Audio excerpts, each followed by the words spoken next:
Today's video finds us again in the book of James, this time chapter 4. We just want to look at two verses in this video, James 4, verses 11 and 12. In this text, James, like many New Testament writers, including the Lord himself, condemns the idea of improper judging, the judging through an improper motive. And when he says in verse 11 of James 4, do not speak evil of one another, brethren.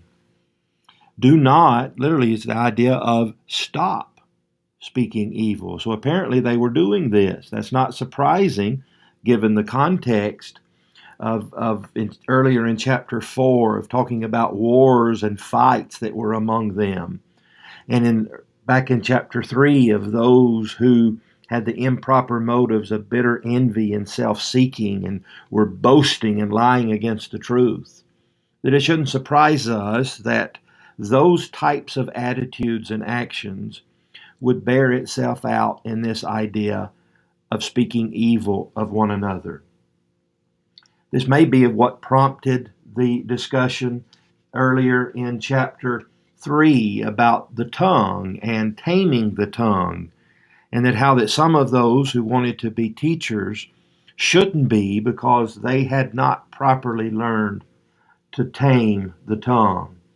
And so he says, do not speak evil or don't slander one another, brethren. And here's why. He who speaks evil of a brother judges his brother. It speaks evil of the law and judges the law. So the idea of speaking evil or slandering, or this idea of condemning our brethren, is not just an action that's taking place between two individuals. We can rationalize certain improper behavior against someone else by saying it's just between us, or by saying that person deserves it because they're not as good as I am. But James eliminates that possibility when he says that when we do that, when we speak evil, when we judge a brother, we're not just harming and violating that brother, but we're violating the law.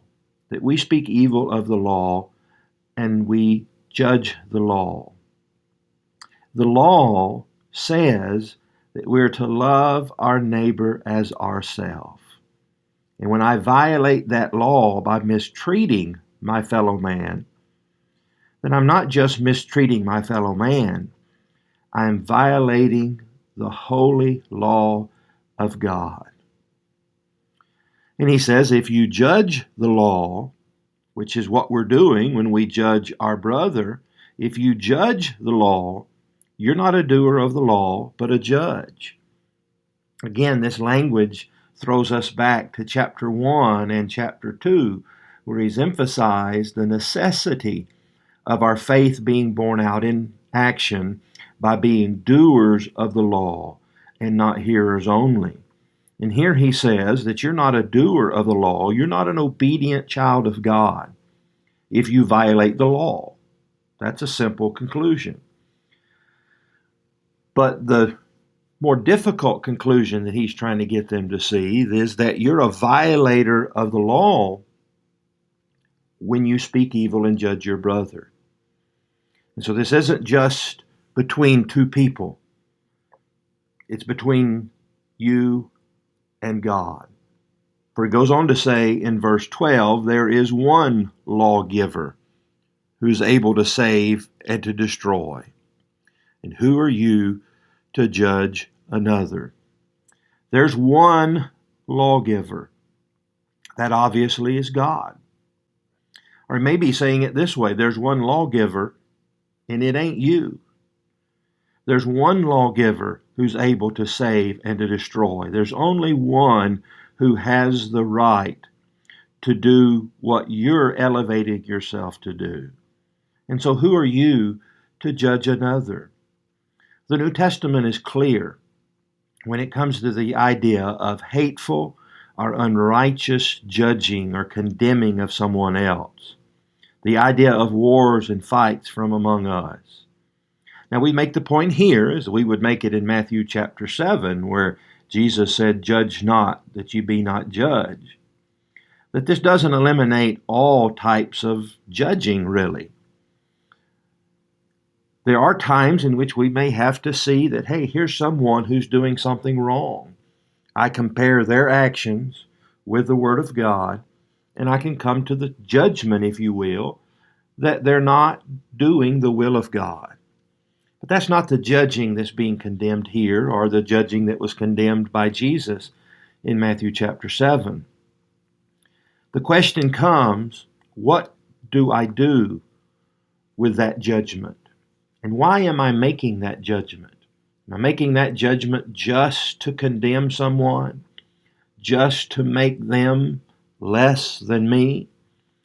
Or am I truly making that judgment, or that estimation that someone is not right in the sight of God? Am I making that estimation with a goal in mind of teaching and leading that person to Christ? But if my judging is simply the idea of speaking evil, just the idea of condemning harshly, then I'm not a doer of the law, but I've set myself up to be a judge. And God is that lawgiver and judge. And I'm guilty of blasphemy. So speaking evil against my brother is also speaking against God. A dire warning. Let's make sure that our heart is pure when we talk to and we judge one another. Thank you for joining us today.